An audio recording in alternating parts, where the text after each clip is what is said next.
There are moments in a season when talk has to stop and performances have to take over. And this trip to Pittodrie Stadium feels exactly like that for Celtic FC. Every single league match between now and the end of the campaign carries the weight of a final. There is no cushion left, no safety net to fall back on. After a couple of damaging results, the equation is brutally simple: win or watch the title drift further out of reach. That is the reality staring this squad in the face as they prepare for another massive night away from home. It is incredible to think that only a few days ago the mood was bordering on despair when Celtic went 2 goals down at Ibrox Stadium. At that stage, it felt like the season was slipping through their fingers. The first half was chaotic, rushed, lacking composure. The press from the home side was relentless, and Celtic struggled badly to play through it. Too many touches, too much hesitation, and far too often the ball was launched long because there seemed to be no other option. It was a half that exposed the fragility that has crept into performances at times this season. Then came the turning point. The introduction of Reo Hatate at the interval changed the entire rhythm of the contest. There had been genuine doubts among sections of the support about what he still offered this team. Some questioned his appetite. Others felt he had lost the sharpness that once made him so decisive in big matches. But football has a habit of flipping narratives in the space of 45 minutes, and that is exactly what happened. From his very first involvement, Hatate brought calmness. Instead of hiding from the ball, he actively dropped into pockets to receive it under pressure. Where the first half often ended with a forced clearance, the second half began to show controlled switches of play. One simple turn, one sharp pass out to the opposite flank, and suddenly the aggressive press that had looked so suffocating was taken out of the equation. It was not about Hollywood passes or spectacular dribbles. It was about tempo, about making the right decision quickly, about trusting his technique in tight areas. As Celtic grew in confidence, the entire atmosphere shifted. The home crowd, so vocal and energized in the opening stages, became anxious. The energy that had driven the press began to fade. Spaces started to appear between the lines, and that is where Hatate thrives. He plays best when he can lift his head and see movement ahead of him, when he has that split second to thread a pass or move the ball first time. The contrast between the two halves was stark. In the first, Celtic looked reactive and uncertain. In the second, they were proactive, circulating the ball with purpose and pushing their opponents deeper and deeper. The debate now is fascinating. Do you start Hatate at Pittodrie and trust that he can handle the early intensity, or do you keep him as an impact option against tiring legs? There is an argument that he benefits from coming on when the tempo has dipped slightly, when defenders are not quite as sharp. Yet reducing a player of his quality to a role off the bench feels overly simplistic. At his peak, he has been a dominant starter in huge fixtures. The challenge for the manager is judging whether Sunday was the beginning of a resurgence or simply a perfectly timed cameo. Beyond the individual performance, there were lessons in mindset.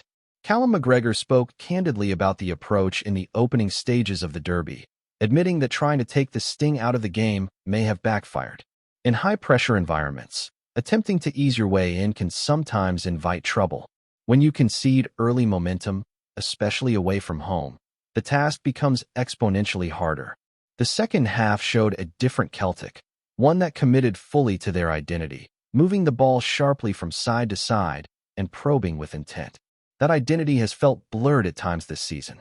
There have been matches where the style was unclear, where the tempo was pedestrian, where the belief seemed fragile. But for 45 minutes at Ibrox, there were flashes of what this side can be when everything clicks. Quick combinations, brave positioning from the full-backs, midfielders demanding possession, and a collective determination not to accept defeat. It was not just about salvaging a result. It was about rediscovering a sense of self. Now the arithmetic of the title race looms large. The gap at the top leaves no margin for slip-ups. With a limited number of fixtures remaining, every dropped point carries huge consequences. If Celtic fail to win at Pittodrie, the pressure intensifies dramatically. The chasing pack would sense vulnerability, and the mountain becomes steeper. On the other hand, secure 3 points in Aberdeen, and suddenly the picture looks far more manageable, especially with key head-to-head clashes still to come later in the run-in. What makes this stretch so compelling is the psychological dimension. Twice in recent weeks, Celtic have stared at the possibility of their campaign collapsing, and twice they have responded. There is something powerful about surviving moments like that. When a team finds itself on the brink and manages to claw its way back, it can either drain belief or strengthen it. The hope inside the support is that these experiences are forging resilience, that the squad now understands the fine margins and the level of intensity required from the first whistle. The schedule also offers a subtle advantage.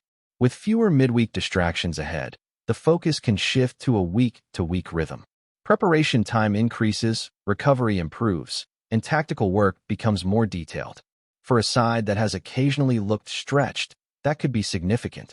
It provides an opportunity to build momentum rather than constantly reset between fixtures.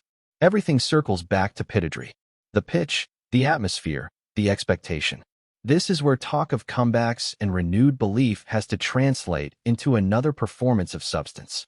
If the composure shown in the second half at Ibrox travels north, if Hatate can dictate the tempo once more, and if the team embraces the urgency of the situation from the opening minute, then the title race remains very much alive.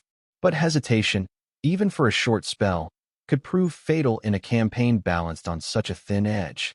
What makes this run even more intense is the cold mathematics hanging over it. When you actually sit down and map out the remaining fixtures, you realize just how little room for error there is. Celtic FC are not in a position where they can afford to trade wins for draws and hope it balances out. The target is brutally clear. String together a sequence that borders on perfection. Anything less, and you are relying on favors elsewhere, and that is never a comfortable place to be in a title race. Look at the situation at the top and the maximum points tally that can still be reached. The leaders know that if they simply keep winning, nobody can touch them. That puts the pressure squarely on Celtic to respond every single weekend. It is not just about closing a gap. It is about making sure the gap does not widen to the point where belief drains away. There is a genuine danger of running out of games if momentum is not built immediately. With fewer than a dozen fixtures remaining, time is no longer an ally. The intriguing aspect is that the run-in is far from straightforward for the teams above as well. Trips to hostile grounds, derby matches, and clashes with sides still fighting for their own objectives all create potential banana skins. Matches against sides like Motherwell FC, who are capable of disrupting rhythm and turning games scrappy, can be awkward at this stage of the season. Add to that the intensity of local rivalries, and the pressure multiplies. Points will be dropped somewhere. The key question is whether Celtic can be close enough to capitalize when that happens. If you project forward and imagine a scenario where the current leaders drop close to 10 points between now and the finish, the door creaks open. But that scenario only matters if Celtic are doing their own job. Winning 9 out of the remaining 10 would transform the landscape. It sounds daunting, especially considering the inconsistencies shown earlier in the campaign, yet the context has shifted slightly. Under the current management, the league record has quietly been more solid than it feels emotionally. There have been late winners, narrow margins, moments of fortune, yes, but results have still been banked. That contrast between perception and reality is fascinating. Supporters often judge performances on flow and dominance. When victories come via stoppage time strikes or scrappy finishes, it does not inspire long-term confidence.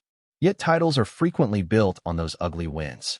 Grinding out 3 points away from home when you are not at your fluent best can be just as valuable as a 4-goal statement at home.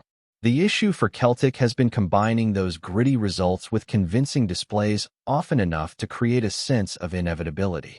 The second half at Ibrox hinted at that balance. There was urgency without panic, control without complacency. The ball moved quicker, the midfield rotated intelligently, and the full-backs showed the kind of aggression that pins opponents back. If that version of the team appears consistently over the next stretch, then talk of an extended winning run stops sounding fanciful and starts feeling achievable. The players have now experienced what it is like to stare at a 2-goal deficit in a high-stakes environment and refuse to fold. That memory should serve as fuel. Another factor that cannot be ignored is the shift to a more stable weekly schedule. With European commitments no longer crowding the calendar and only the occasional midweek fixture on the horizon, preparation time becomes a weapon. Training sessions can focus on fine-tuning rather than recovery. Tactical adjustments can be drilled in depth. For a squad that has occasionally looked mentally fatigued, having a clear 7-day cycle between matches could sharpen concentration. It allows the coaching staff to target specific weaknesses exposed in previous games and correct them before the next test arrives. There is also the matter of injured players edging closer to returns. Even the psychological lift of seeing key figures back on the training pitch can change the mood around a club. Competition for places intensifies standards. Players who have been logging heavy minutes get the chance to rotate. Fresh legs in April can be decisive in tight encounters where a single burst of pace or moment of clarity determines the outcome. Yet none of it matters without immediate follow-through at Pittodrie. Aberdeen away is rarely comfortable. The crowd senses vulnerability and feeds off it. Early mistakes are punished by a surge of noise. Celtic have to approach the match not with caution, but with authority. The lesson from recent setbacks is that trying to manage emotion can sometimes backfire. Better to impose identity from the outset, move the ball with speed, and trust the quality in midfield to dictate terms. Should Reo Hatate start and find the same rhythm he discovered off the bench, it could set the tone for the remainder of the campaign. If he struggles against an aggressive opening press, the narrative shifts again and questions resurface. That is the fine margin. This title race is balanced on performances that can swing public perception within minutes. Ultimately, the belief inside the dressing room must match the urgency in the stands. Players speak about resilience and learning from adversity, but this is where those words are tested. Win in Aberdeen, and the gap shrinks to something tangible. The pressure flips, doubt creeps into rivals, and suddenly the conversation changes from survival to pursuit. Drop points, and the mountain becomes steeper, the fixtures fewer, and the reliance on others far greater. There is a sense that the season has already offered multiple last chances, yet here comes another. That in itself can be empowering. When you have survived being written off more than once, you develop a stubborn streak. Celtic have been on the brink before in this campaign and found a way to drag themselves back into contention. Doing it again would not just keep the arithmetic alive, it would reinforce the identity glimpsed in that powerful second half at Ibrox and turn fragile hope into something far more dangerous for everyone else involved in this race. Before we proceed, subscribe to our channel and enable notifications to receive all exclusive news about Celtic FC. Don't miss any details about your favorite team. It's extremely important for Celtic FC fans. Whispers doing the rounds of Lennoxtown suggest that Lewis Smith could be on the brink of pulling on the green and white, with talk growing louder that a deal with Celtic has already been lined up behind the scenes. Official confirmation remains absent, but sources close to the dressing room reckon the club sees Smith as more than a squad option. The word is that he's arriving with the kind of backing usually reserved for players expected to walk straight into the starting 11. Those in the know say the recruitment team have been tracking Smith for some time, impressed by his direct running, sharp decision-making in the final third, and a work rate that fits the relentless tempo demanded at Parkhead. There's a sense that the manager wants fresh energy out wide, someone brave enough to take defenders on and clever enough to link play in tight spaces. Smith's profile ticks plenty of those boxes, and that's why the chatter frames him as a ready-made contributor rather than a project. Inside the camp, the belief is that competition for places will be fierce, but the rumor mill insists Smith hasn't come north to warm the bench. Training ground gossip paints a picture of a player confident in his own ability, unfazed by the pressure that comes with the jersey. Supporters, meanwhile, are split between excitement and caution, mindful that hype can sometimes race ahead of reality. Still, there's a quiet optimism among fans who've watched Smith's development and feel his style suits the demands of domestic football and the European stage alike.